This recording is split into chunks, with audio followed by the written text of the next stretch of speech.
everybody? It's your boy Rizzo, the Shadow Kage, the Hidden Village. And today we got a reaction, man. As anybody that follows me know, I am African American and Hispanic. And I'm about to watch what happened with the slave trade in Africa. Very touchy subject, but I'm going to react to it, man. Slavery has existed in many different forms throughout history. The reduction of another human being to the status of property used for labor at the command of another has been a feature of almost every society on Earth until the 19th century or so. You know what? I'm going to say something. Slavery has been a part of every country. Every country has had slaves. But I'll tell you what the difference between American slavery and slavery everywhere around the world. A lot of times, people became slaves after war. Like say, America fought against a country and they would take that country, let's say Hawaii or whatever. If Hawaii was independent, they fought against Hawaii, they would take prisoners and make them into slaves. That was the difference between that and what happened in America. Oh, no system of slavery has attracted more attention than the transatlantic slave trade, established by Europeans to provide slave labor for their American colonies. Around 12 million souls were taken from Africa and forced onto perilous journeys across the Atlantic, where they and their descendants were condemned to a life of servitude. However, retellings of the horrors of Atlantic slavery too often turn into stories of how Europeans alone determined the course of that history. In reality, Africans were not just passive victims. I knew it. Look, a lot of people had like Europeans. Somebody talked about this. They said, what Europeans you know gonna go out there and catch a LeBron James or Usain Bolt? Because African Americans and African descendants, those people are very athletic. A lot of times, who's going to catch a John Jones? Who's going to catch a Mike Tyson? If that makes sense. Not saying directly, but who? African Americans are so advanced athletically. Americans not going to take them captive. It had to be something going on in Africa. What I think, this is my prediction, I think African countries and tribes were fighting each other. They would turn, just like I was saying, they would turn the losers of that war into prisoners, and they end up making a profit by selling them to America, by selling them to the European colonies. So they made money off of it. That's what I think what happened. So everybody who came to America through slave trade were, prisoners of war in a way. Millions of them were slaves, but many others profited from, produced, and protected that slave trade. In this video, we look at the untold story of the African slave trade.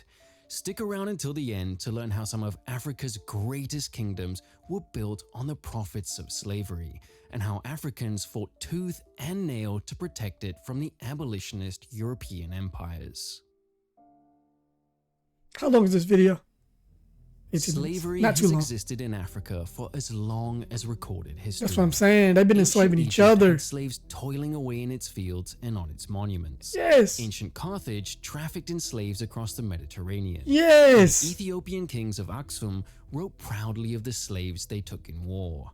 Slaves were also exported from Africa for centuries before Europeans arrived. The trans-Saharan slave trade lasted for over 1,000 years and dragged about 10 million people across the desert to be slaves in the Islamic world.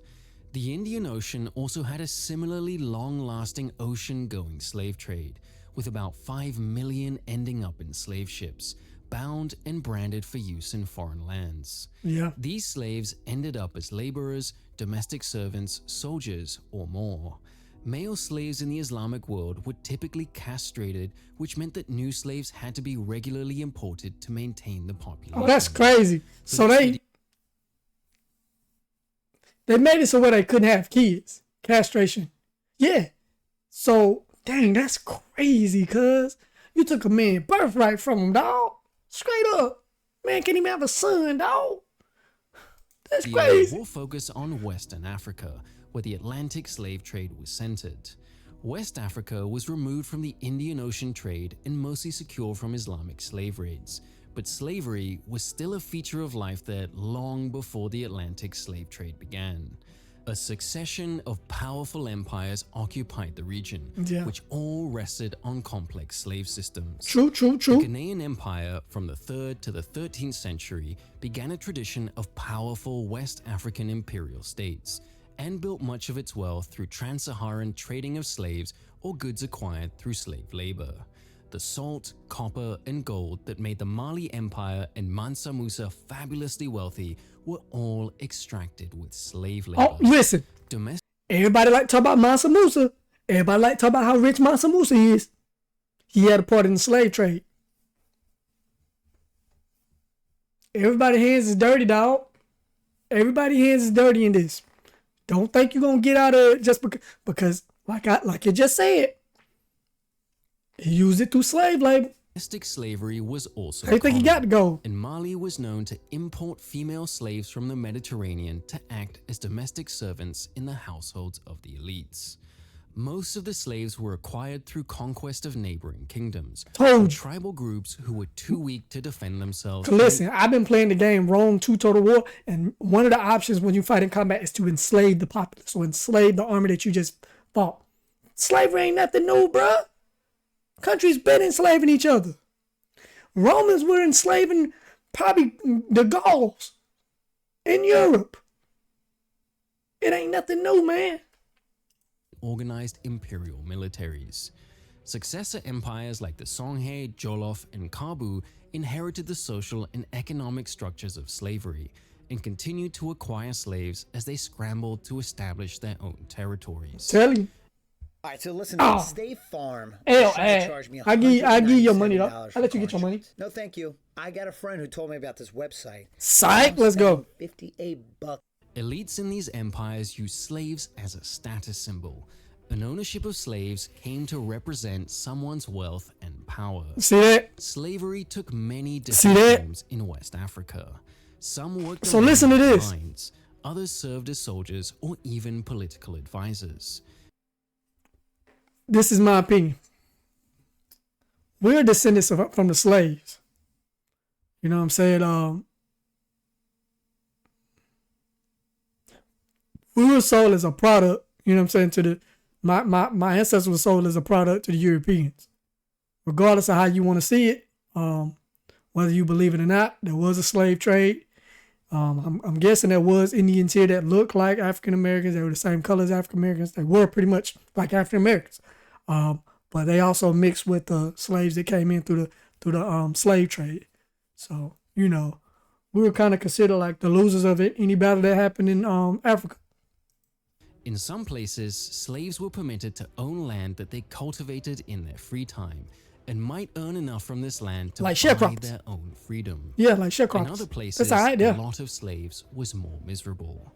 In Benin, for example, slaves were regularly sacrificed to mark important occasions like the anniversary of That's- a king's death. That's crazy. All of this is to say that when Europeans arrived, they did not find an empty land of scattered peoples ripe for enslavement, but complex societies and slave-owning empires whose Listen, roots were even This is what people don't get. They'll argue that, they'll talk about Mansa Musa. They'll talk about all these powerful kings. You think Europeans coming out here and taking something from Mansa Musa, bro? Or some of these warlords and kings of Africa? No, they came to buy product. Guess what? We was the product. We was the product. That's how it is. They've lost ownership now. Slavery is illegal in America. They've lost ownership. But we were product to what y'all call y'all own people, our own people. We were product. We were nothing to them. We were nothing in Africa. We were product that was sold across the ocean. People got to get over that. Gotta understand. Well, don't get over it. You ain't got to get over nothing. You can feel how you want to feel. But my opinion is, bro, you got to get past it. This is a different time and a different age. Everybody was enslaved at some point. Everybody. You know what I'm saying? That's European countries.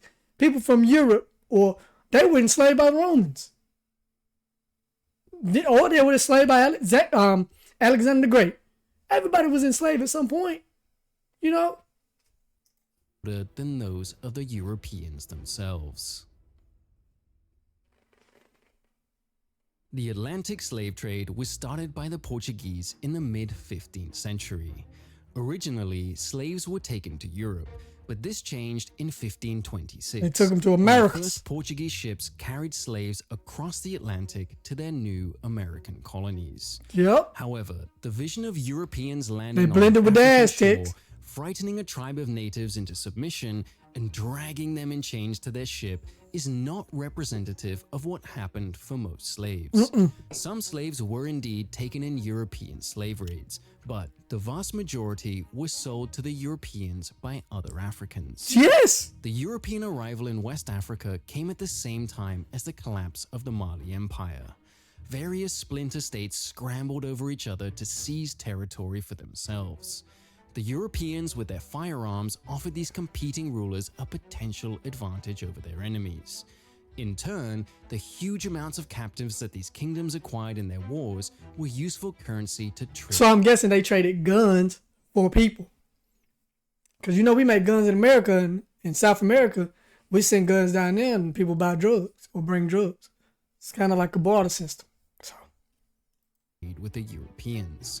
Additionally, the other goods like cloth and ceramics that the Europeans brought were status Because them symbols Europeans that the came new to America didn't have enough firepower to deal with Africa. I promise you. I don't care how big and bad they think they was. They did not have the firepower to take down these what you say, monarchs or kings and dynasties of Africa. Nah, dog. Nah, I never believed that. elite could use to showcase their wealth and power. Different peoples responded in different ways to the opportunities of European slave trading. The Kingdom of Congo made contact with Portuguese explorers in 1483 and traded thousands of slaves every year. See? The slaving relationship between the two powers was sophisticated and mutually beneficial. For example, Congolese King Alfonso I saw the Portuguese as a useful outlet for the excess slaves he acquired during his expansionary wars. Look at that. And he was an eager I know it. participant in slave trading. However, he also asserted his own power over it in 1526 by forcing Portugal to submit to his legal framework for slavery, which governed how exactly someone might be enslaved and provided protections for those who were not legitimately enslaved, mostly his own subjects taken by criminal raiders or opportunists. A similar enthusiasm was seen among the You know what? And I various feel like some of those people were turned slaves because they were like criminals. Akan peoples of modern Nigeria. They occupied an area known as the Gold Coast and were similarly prolific as both sellers Gold and Coast. purchasers of slave labor. The gold mines that made the Akan so wealthy in the 16th, 17th, and 18th centuries were filled by slaves they purchased from both African and European merchants. As many as a third of the population of the various Akan states were enslaved people. In That's almost crazy. every case, these slaves were from non-Akan ethnic groups. Any sense of African solidarity in the face of European slave trading was almost non-existent. I bet you didn't. Ah, know this. GG's. In Come North on. Gaza, After after bro. the conflict, some families are so hungry they That's tie sad, though. rocks around their waists to dull the pain of empty stomachs. That's sad. Nah, I don't System. watch that. That's sad. The ethnic Pray for the world, man. Pray for anywhere where war's at, man. For real. The past wars and the wars of the future. divides that split Africa were far older than European contact. Facts. It would not be quickly changed by the arrival of foreigners on the Because shore. listen, Egypt had pharaohs that are much powerful than any of the strongest kings and emperors and that were in Europe. They had pharaohs, bro. They were far advanced. You know what I'm saying? You think Europeans gonna go down there and muscle Africa? No, dog. You can't come. No, Africa was a mosh pit at the time. Everybody was fighting everybody. So you're not gonna come in there and just think you're going. You know what I'm saying? Intervene in what they got going on. There was, of course, resistance. Many European slave ships were attacked by coastal raiders, but these reactions were rare and relatively ineffective. Most of the time, these were small-scale attacks by small tribes, or villages near where the Europeans dropped anchor. It was these tiny, disconnected groups who were most vulnerable to slavery, and their shows of defiance rarely saved them in the end. One state that did turn against European slaving was the Kingdom of Benin. The Kingdom of Benin was not the Benin we know today, but a small territory in modern-day Nigeria. So they did Initially enslave a little partner groups in that was slave trading. By the mid-16th century, on their the ass. kingdom Pause. was facing a serious drain on population, especially among its men. Two rulers, Oba Esigie and Oba Orhobuga, are credited with ending Benin's participation in Atlantic slave trading and closed Benin's ports to European traders. Slavery was not abolished in He the stood on country. business. In fact, the Kingdom of Benin would Hold fight up. to uphold domestic slavery against Britain in the late 19th Hey, he stood on business though. He said, "Nah, cuz y'all ain't coming getting none slaves." You feel me? That's a man standing on business. You feel me? century. But this kingdom shows that Africans responded in many different ways to slavery. Yep. Each kingdom and ethnic group assessed their own situations and reacted accordingly, whether that was to sell slaves or prohibit it as they saw fit. Of all the slaving states of Africa, none is more infamous than Dahomey. First emerging around 1600 along the southern coast of modern-day Nigeria, Dahomey soared to prominence under the warrior king Agaja in the early 18th century. Dahomey's ace in the hole was a well-trained and well-organized standing army, perhaps as large as 50,000 men or more at its height, which Agaja used to conquer the kingdoms of Alada and Ouida in the 1720s. Alada and Ouida were prolific slave trading kingdoms, with tens of thousands of slaves passing through their ports. Dahomey's consolidated control of so many slave ports made it one of the most formidable slaving powers in history. The colossal army pushed Dahomey towards slavery for two additional reasons. Firstly, its military culture discouraged men from non-military careers, meaning that slaves wouldn't they need like to the carry Spartans. out other jobs like agriculture. So they were like Spartans. They like, look, you a man, you gonna fight, cuz like we breed warriors around here. Secondly, a standing army had to be kept occupied or else it might grow restless and rebel. So Dahomey was constantly attacking other neighboring powers or sending out slave raids to bring back captives. The result was a colossal slave population. Yeah. According to some estimates, by the 19th century, 2/3 of the kingdom's population were enslaved people. Jesus Christ. Slavery was so endemic to Dahomeyan society that one scholar remarked it's Dahomey? difficult to determine whether Dahomey was a slaving gang turned into a state or a state that existed purely for the sake of slaving. Slaves weren't just laborers and domestic servants in Dahomey, but became woven into the political fabric of the society. Ownership of slaves became a status symbol for Dahomeyan elites, as it did for others in West Africa. Yeah. This led to tension between the king and the elites who fought for control over the slave trade.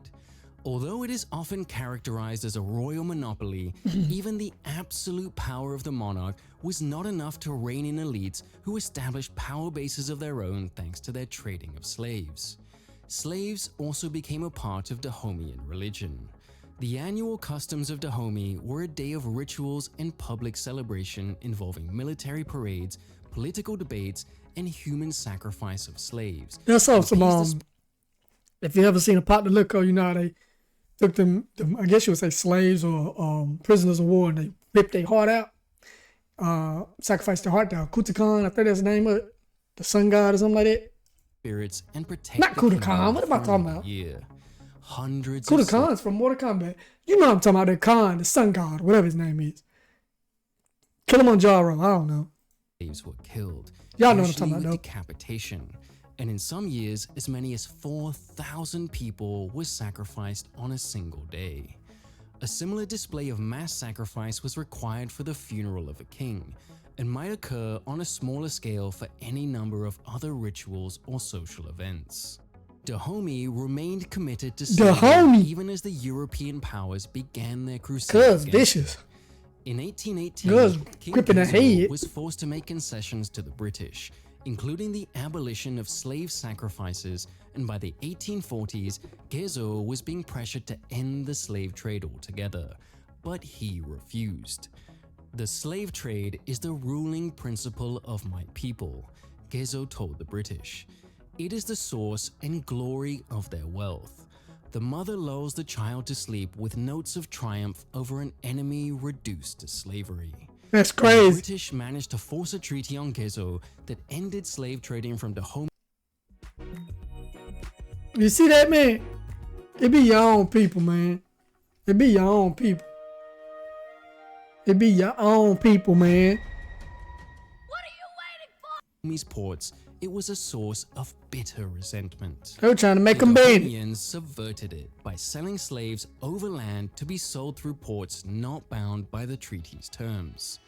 Eventually, the resentment caused a total breakdown of relations, and Dahomey abandoned the treaty entirely by the late 1850s. They pivoted towards an alliance with France, who were less zealous in their anti-slavery attitudes.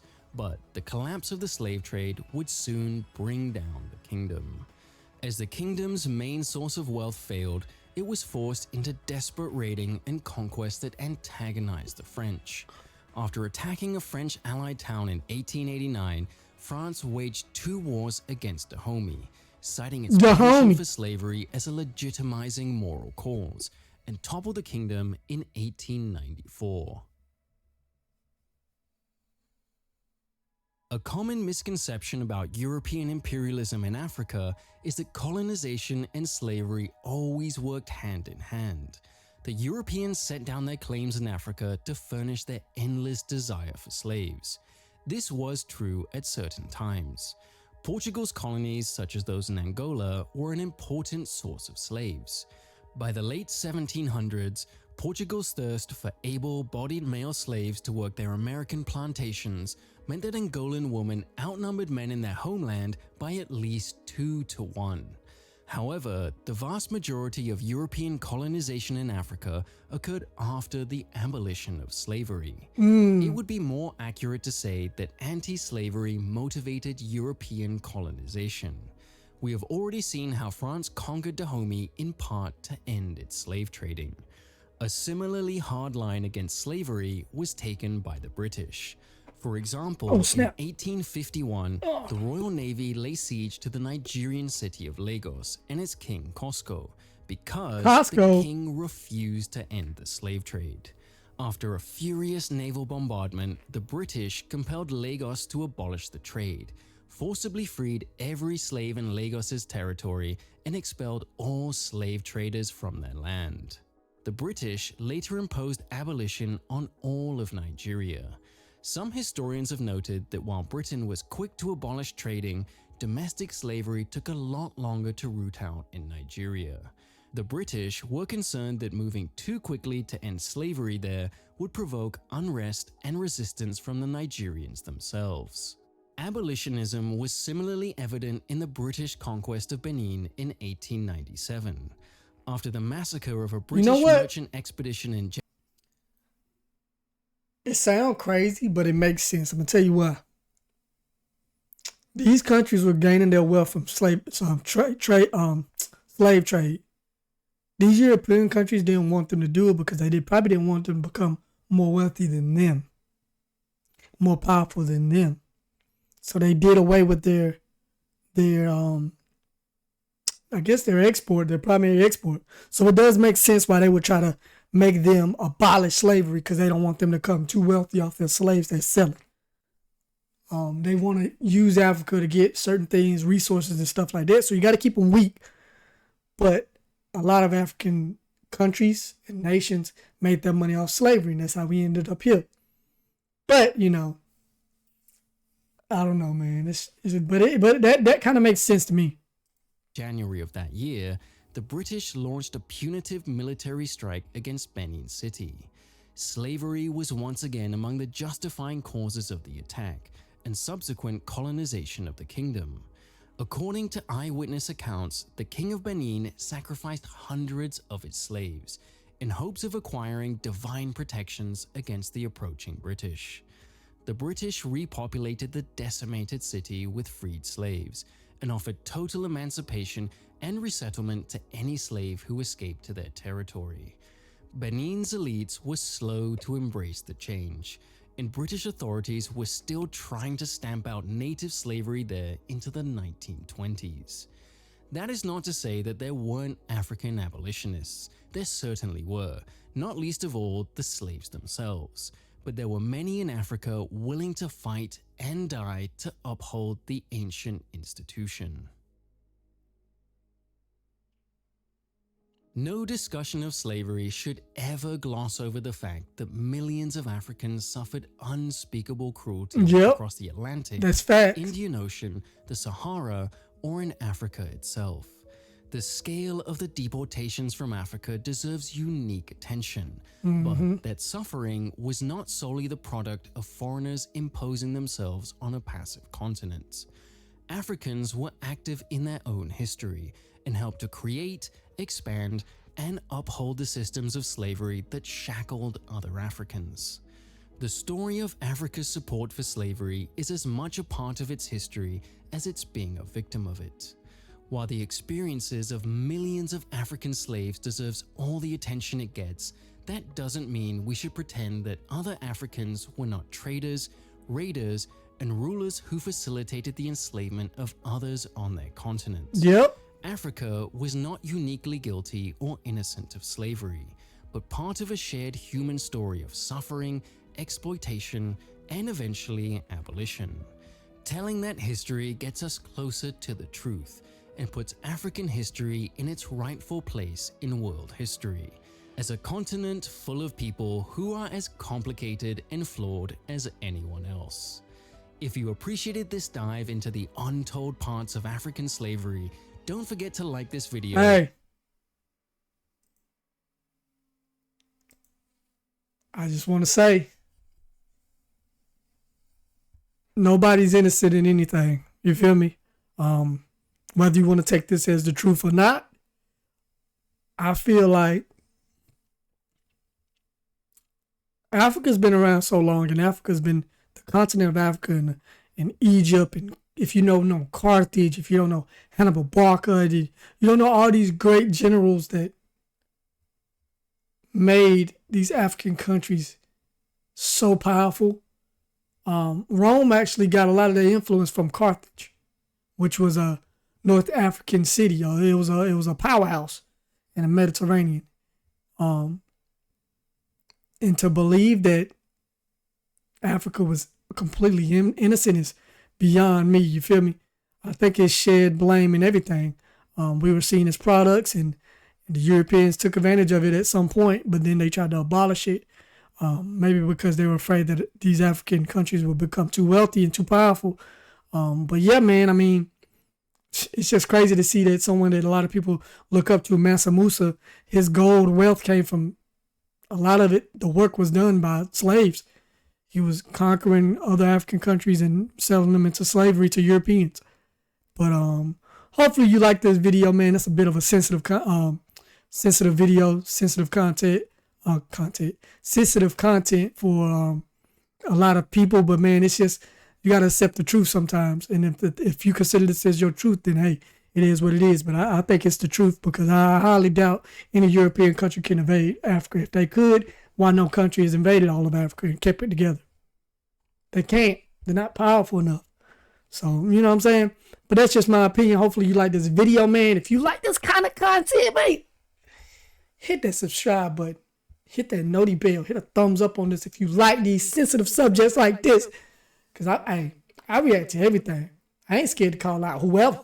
You feel me? Because that's just how I live. But till next time, man, for anybody who like the content, man, subscribe. And I will see y'all when I see y'all. Peace.